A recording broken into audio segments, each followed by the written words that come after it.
நமஸ்காரம். உங்க கல்பனா ஸ்ரீகாந்த். அக்டோபர் மாத பலன் மேஷ ராசிக்கு மேஷ லக்னத்துக்கு எப்படி இருக்கும் அப்படின்றது தான் பார்க்க போறோம். First and foremost happy happy happy Deepavali, happy Saraswati Puja, happy Vijayadashami. நிறைய அமக்கலமான குதூகலமான நாட்கள் இந்த அக்டோபர் மாதம் நமக்கு கிடைச்சிருக்கு.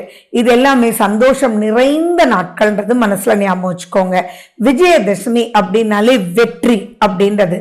ஸோ எதெல்லாம் நீங்க ஸ்டார்ட் பண்ணணும்னு நினைக்கிறீங்களோ அப்போ இந்த விஜயதசமி அன்னைக்கு ஸ்டார்ட் பண்றதுக்கு எடுத்து வச்சிடுங்க. அப்ப சம்திங் எக்ஸ்ட்ராடினரியா விஜயம் அப்படின்னாலே வெற்றின்றது ஞாபகம் வச்சுக்கோங்க. விடியல் அப்படின்றதும் ஞாபகம் வச்சுக்கோங்க. அது மட்டுமா நிறைய நல்ல விஷயங்கள் இருக்கு. ஃபார் எக்ஸாம்பிள், உங்க எல்லாருக்கும் பயம் எப்படி இருக்கும்? அப்பா 7 சனி ஆரம்பிச்சிருச்சுப்பா அப்படின்றது தானே எல்லா மேஷராசியும் கேட்குறீங்க கால் பண்ணி என்கிட்ட பேசும்போது எல்லாமே. ஸோ உங்களுக்கு இந்த தடவை பார்த்தீங்கன்னா உங்களுக்கு சனி பிரதோஷம் 2 பிரதோஷம் வருது. அந்த 2 பிரதோஷமே சனி பிரதோஷமாவே அமைஞ்சிருக்கு. அதனால இது ரொம்ப ரொம்ப விசேஷமானது. கொஞ்சம் கூட பயப்பட வேண்டாம் 7 சனி நினைச்சு. ஏன்னா சனி வக்ரம் பெற்றிருக்கு. பெரிய பாதிப்பு கொடுக்கிற மாதிரி சனி பகவான் இல்லை இந்த மாசத்துல அப்படின்றது சந்தோஷப்பட வேண்டிய மிகப்பெரிய அமைப்பு. அது மட்டுமா திங்கட்கிழமையும் பௌர்ணமியும் வேற சேர்ந்து வருது. இந்த மாதிரி நான் விசேஷ நாட்கள்னு தனியா ஒரு பதிவு போட்டிருக்கேன். அதை பாருங்க, அதன்படி செயல்படுங்க. சூப்பரா நீங்க ஜெயிக்கலாம். சரி, இந்த மாசத்துல சுக்கிரனை தவிர மற்ற கிரகங்கள் எல்லாமே மேஷராசி மேஷலக்ன அன்பர்களுக்கு ரொம்பவே பாசிட்டிவா தான் இருக்கு. ஃபர்ஸ்ட் ரொம்ப சந்தோஷப்பட வேண்டியது என்ன தெரியுமா? அக்டோபர் 18ஆம் தேதி குரு பகவான் 5ஆம் வீட்டுக்கு அதிசாரம் பெற்று சூப்பரா உச்சம் பெற்ற நிலையில இருக்கார். அதாவது கடகத்துக்கு போறார். உங்களுக்கு 4வது வீடு அப்படின்றது ஞாபகம் வச்சுக்கோங்க. அப்போ நீங்க எதல் 4 அப்படின்னாலே உங்களுக்கு சுகத்தை கொடுக்கக்கூடிய இடம். சுகம் அப்படின்ற விஷயத்துல திடீர்னு சர்ப்ரைஸா அனைத்து சுகங்களும் தேடி வரக்கூடிய அமைப்பு இந்த குரு பகவான் கொடுத்துருவார்.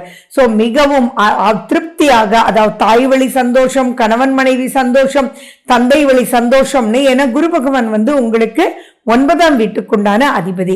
அப்படி இருக்கும்போது எந்த ஃப்ரிக்ஷன், எந்த வழியில எந்த பிரச்சனை எப்படி இருந்தாலும் உங்களுக்கும் உங்களுடைய தாயாருக்கும் தகப்பனாருக்கும் எவ்வளவு தொந்தரவுகள், ஒருத்தருக்கு ஒருத்தர் பிடிக்கல, பேசி ரொம்ப வருஷம் ஆச்சு அப்படின்ற எலிமெண்ட் எல்லாம் இருந்தா கூட இப்ப சுகத்தை கொடுக்கக்கூடிய வகையில குரு பகவான் அமைஞ்சிருக்கிறதுனால சம்திங் எக்ஸ்ட்ராடினரி சூப்பர். சோ இதை நீங்க பயன்படுத்திக்கணும். சுய ஜாதகத்துல இருக்கக்கூடிய தசாபுத்தி அந்தரம் நல்லா இருந்தது அப்படின்னா நிறைய விஷயங்கள் சாதிக்கக்கூடிய அமைப்பு இருக்கு.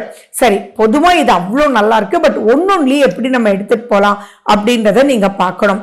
மெயின் பாயிண்ட் பாத்தீங்க அப்படின்னா அக்டோபர் 18ஆம் தேதிக்கு பிறகு திருமணம் சம்பந்தமா ஏதாவது முயற்சிகள் எடுக்க வேண்டியது இருந்தது அப்படின்னாலோ, அல்லது நீங்க பார்த்து வச்சிருக்கீங்க ஆனா ஒரு பெண்டிங்லயே இருக்கு, புதுசா ஒன்னும் அமையல அப்படின்ற மாதிரி இருந்தாலோ, நீங்க பழைய வந்த ஜாதகங்களை புரட்டி நீங்க பார்த்து அதிலிருந்து நீங்க கூப்பிட்டு பேசுறீங்க அப்படின்னா கூட உங்களுக்கு திருப்திகரமா அமையக்கூடிய சுகத்தை கொடுக்கக்கூடிய வகையில ரொம்ப இருக்கு அப்படின்றது ஞாபகம் வச்சுக்கோங்க. அண்ட் மேலும் பாத்தீங்கன்னா குழந்தைகளுடன் கொஞ்சம் ஃப்ரிக்ஷன் வர்றதுக்கு வாய்ப்புகள் இருக்கு. இதுல ரொம்ப முக்கியம் நீங்க தெரிஞ்சுக்க வேண்டியது என்னன்னா, சூரியனும் சுக்கிரனும் இந்த மாதம் நீச்சம்ன்ற ஒரு அமைப்புக்குள்ள போறாங்க. 8ஆம் தேதிக்கு அப்புறம் சுக்கிரன் நீச்சமாறார். அதே மாதிரி 17ஆம் தேதிக்கு அப்புறம் சூரியன் நீச்சமாறார். அப்ப நீச்சம் அப்படின்னாலே பவர் இழக்கிறாங்க அப்படின்றது வச்சுக்கோங்க. அப்ப சுக்கிரன் யாரு? உங்களுடைய 2ஆம் அதிபதியும் உங்களுடைய 7ஆம் அதிபதியும் சுக்கிரன். அப்ப நீங்க பினான்ஸ் அப்படின்ற விஷயத்துல எல்லாம் கொஞ்சம் எச்சரிக்கையா இருக்கணும். எதுலையுமே அகலக்கால் வச்சிட வேண்டாம். இப்ப ஏதோ ஒரு சிந்தனை உங்களுக்குள்ள போயிட்டே இருக்கும். இந்த வேலை கரெக்ட் தானா, நம்ம போயிட்டு இருக்கிற வழி சரிதானா, நம்ம சிவனன் வேற வேலை தேடலாமா, இந்த ஜாப் போயிட்டே இருக்கிறதுனால தானே வீட்டுல உட்காந்து வேற வேலை தேடவே நமக்கு டைம் இல்லாம இருக்கு அப்படின்ற மாதிரி எல்லாம் ஒரு உலட்டல் இருக்கும். பிளீஸ், அதுக்கெல்லாம் உரிய மாதம் இது இல்லை அப்படின்றது ஞாபகம் வச்சுக்கோங்க. பொருளாதாரம் முடக்கிற மாதிரி எல்லாம் எதுவுமே இல்லை. ஆனாலும் வேற ஒண்ணுன்னு போறக்கூடிய, ஃபார் எக்ஸாம்பிள் நீங்க பிசினஸ் பண்றீங்க அப்படின்னா அந்த பிசினஸ்ல ஓகேன்னு சொல்லி இந்த மாசத்துல வேற வழி நீங்க எடுக்காம இருங்க. அப்படி எடுத்தீங்கன்னா அங்க சுகங்கள் கெடுறதுக்கு நிறைய வாய்ப்புகள் இருக்கு. ஜாலின்ற ஒரு தன்மை இப்ப கிடைக்கிறது கஷ்டம். சோ இப்ப நான் என்ன சொல்லுவேன், எக்ஸ்பெக்ட் பண்ணாதீங்க.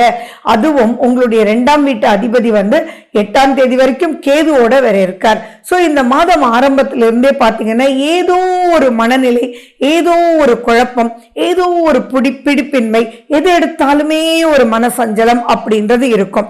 ஃபர்ஸ்ட் ஹாஃப்ல 8ஆம் தேதிக்கு மேலேயே ஆரம்பமாகுது. அடுத்தது 5ஆம் வீட்டு அதிபதி வேற போய் நீச்சமாறார் அப்படின்னு சொல்லும் போது ஏதோ ஒரு கன்ஃபியூஷன்ற மாதிரி இருக்கும். அப்ப நம்ம என்ன பண்ணணும்? ஏதோ பெரிய பிரச்சனை வருமா அப்படின்னு பார்க்கணும் இல்லையா? அது கிடையவே கிடையாது. ஸோ அந்த ஏதோ ஒரு மனநிலை தான். ஸோ அதனால ஆன்மீக நாட்டம் உங்களுக்கு அதிகமாக ஆட்டோமேட்டிக்கா நீங்க எக்ஸ்பெக்ட் பண்ணாத அளவு பாசிட்டிவான சர்ப்ரைசஸ் பல ரூபத்தில் உங்களுக்கு கொடுக்கக்கூடிய வகையில தான் இருக்கு. அதனால பயப்பட வேண்டிய அவசியங்கள் இல்லை. அதே மாதிரி நீங்க பார்ட்னர்ஷிப்போட இதெல்லாம் பண்ணணுமோ செகண்ட் ஹாஃப்ல, தட் இஸ் ஆஃப்டர் 17th ரொம்ப எச்சரிக்கையா இருக்கணும். அதாவது உங்களுடைய லைஃப் பார்ட்னருடைய ஆரோக்கியம், லைஃப் பார்ட்னரோட பேசும்போது ரொம்ப கேர்ஃபுல்லா இருக்கணும். இப்போ அவங்களுக்கு மனசு வலிக்கும். நீங்க சின்னதா ஏதோ சொன்னாலே ரொம்பவே அவங்களுக்கு மன போராட்டத்துக்குள்ள உள்ளாகி 2 பேருமே சண்டை போடுறதுக்கு அதிகமான வாய்ப்புகள் இருக்கு. உங்க ராசிநாதன் செவ்வாய் வந்து உங்களுக்கு இந்த மாசம் கடைசி வரைக்கும் அங்கதான் இருக்காரு. சோ அதனால செவ்வாயினுடைய பார்வையும் இருக்கு, சூரியனும் அங்கே இருக்காரு. அண்ட் மேலும் பாத்தீங்கன்னா 2ஆம் தேதியே புதனும் அங்க போய் கன்ஜங்ஷன் ஆயிடுறாரு. புதன் செவ்வாய் சேர்ந்து இருக்கிறது அப்படின்றது அது ஒரு விதமான ஒரு போராட்டம் தான். அதனால நீங்க எந்த இடத்துல நீங்க கேர்ஃபுல்லா இருக்கணும் அப்படின்னா உங்களுடைய நட்பு வட்டாரத்திலையும் கேர்ஃபுல்லா இருக்கணும். நீங்க கூட ஒர்க் பண்றவங்களோடையும் பார்ட்னர்ஷிப்னு ஏதாவது பிசினஸ் பண்ணாலுமே இங்க கொஞ்சம் எச்சரிக்கையா நீங்க இருக்கணும். ஆனா பயப்பட வேண்டிய அவசியங்கள் இல்லை. ஆனா மனசுக்குள்ள போராட்டம் இருக்கக்கூடிய வாய்ப்பு அதிகமா இருக்கு. ஆரோக்கியம் அப்படின்ற ஒரு விஷயத்திலையும் கொஞ்சம் எச்சரிக்கையா இருக்கணும். நல்லா தூங்கணும். ஆறாம் வீட்டுல சுக்கிரன் போய் தன்னுடைய பவரை இழக்கும் போது என்ன பண்ணாலுமே ஒரு சந்தோஷங்கள் வராது. அந்த சந்தோஷத்தை தேடி இது இப்படி பண்ணலாமா அப்படி பண்ணலாமான்னு ஓவர் திங்கிங் வேற பயங்கரமா உங்க தூக்கத்தை தொலைக்கும். ஸோ ஸ்லீப்லெஸ் நைட்ஸ் இருக்கிறதுக்கு வாய்ப்புகள் இருக்கு. அதனால மார்னிங் டயர்டா இருப்பீங்க. ஸோ அதை மட்டும் நீங்க கேர் எடுத்துட்டு நல்லா ஒரு மெடிடேட் பண்ணிட்டு தூங்குங்க. அப்படி இல்லாட்டி படுத்துட்டு நீங்க வந்து உங்க மூச்சையே கவனிச்சுட்டு இருங்க. அப்போ ஆட்டோமேட்டிக்கா உங்களுக்கு தூக்கம் வந்துடும். எதையும் நாளை பார்த்துக்கலாமே அப்படின்ற ஒரு அமைப்பு ரொம்பவே முக்கியம். அப்படி இல்லை அப்படின்னா ஹெல்த் ப்ராப்ளம், ஸ்கின் சம்பந்தமான ப்ராப்ளம் கூட உங்களுக்கு வரதுக்கு உண்டான வாய்ப்புகள் இருக்கு. அண்ட் உங்களுடைய செக்ஷுவல் ஆர்கன்ஸ் இதெல்லாம் வந்து கொஞ்சம் நீங்க கேர் எடுத்துக்கணும். அலர்ஜி சம்பந்தமா வர்றதுக்கு வாய்ப்புகள் இருக்கு அப்படின்றது நீங்க மைண்ட்ல ஞாபகம் வச்சுக்கணும். அண்ட் மேலும் பாத்தீங்கன்னா லாபஸ்தானத்துல ராகு இருக்கிறதுனால எதையுமே நீங்க ஜெயிக்கலாம். பயப்பட வேண்டிய அவசியங்கள் ஒண்ணுமே இல்லை. குரு 4ஆம் வீட்டுக்கு போகும்போது அவர் வந்து உச்சம் பெற்ற நிலையில அதிசாரம் மாறது மிகப்பெரிய பிளஸ்ஸா இருக்கும். ஸோ அதெல்லாம் மட்டும் நீங்க கான்சென்ட்ரேட் பண்ணுங்க. அண்ட் மேலும் நீங்க வீடு சம்பந்தமா ஏதாவது ரிப்பேர் பண்ணணும் அல்லது பழைய வண்டியை கொடுத்துட்டு புது வண்டி வாங்கணும் அப்படின்னா இப்ப நீங்க அதுக்கெல்லாம் உள்ள நுழையிறதுக்கு உண்டான வாய்ப்புகள் இருக்கு. கடன் அப்படின்றது வாங்கலாம், ஆனா அகலக்கால் வச்சிட வேண்டான்றது ரொம்ப கிளியரா நீங்க புரிஞ்சுக்கிட்டீங்க அப்படின்னாலே சூப்பரா ஜெயிக்க முடியும். ரொம்ப சுகத்தை கொடுக்கக்கூடிய மாதம். எது எடுத்தாலும் தாய் தந்தைட்டு ஒரு ஆசீர்வாதம் வாங்கிட்டு நீங்க ப்ரொசீட் பண்ணீங்க, சம்திங் எக்ஸ்ட்ராடினரியா இருக்கும். குழந்தைங்க அப்படின்னு பார்க்கும்போது ரொம்ப நல்லா இருக்கும். உங்களுடைய படிப்பு, புதுவிதமான டெக்னிக்ஸ், புரியாதது கூட ஒரு இன்ட்ரெஸ்ட் வந்து உங்களுக்கு ஏற்படும். அதனால பயப்பட வேண்டிய அவசியங்கள் இல்லை. ஏதாவது புரியல தெரியல இத்தனை நாள் வரைக்கும் நீங்க டீச்சர்கிட்ட போய் கேட்கவே உங்களுக்கு தயக்கமா இருக்குன்னா நீங்க வந்து இந்த அக்டோபர் 18ஆம் தேதிக்கு அப்புறம் மிஸ் இது எனக்கு புரியவே இல்லை அப்படின்னு சொல்லி நீங்க தாராளமா கேளுங்க. உங்களை பக்கத்துல உட்கார வச்சு கிளியரா வந்து உங்களுக்கு சொல்லுவாங்க. ஸோ நீங்க முக்கியமா இந்த மாசம் முக்கியத்துவம் கொடுக்க வேண்டியது நான் உங்களுக்கு விசேஷ நாட்கள்ல சொல்லியிருக்கேன். அமாவாசைக்கு இம்பார்ட்டன்ஸ் கொடுங்க. அதே மாதிரி 6ஆம் தேதி திங்கட்கிழமையும் பௌர்ணமியும் வருது. இது சம்திங் எக்ஸ்ட்ராடினரி பெனிஃபிட். ஸோ நிறைய நல்ல நாட்கள் இந்த மாசத்துல இருக்கிறதுனால அதை நோக்கி செயல்படுங்க. ஆன்மீக சிந்தனையோட இருக்க நிறைய விஷயங்கள் வெற்றி பெறலாம்.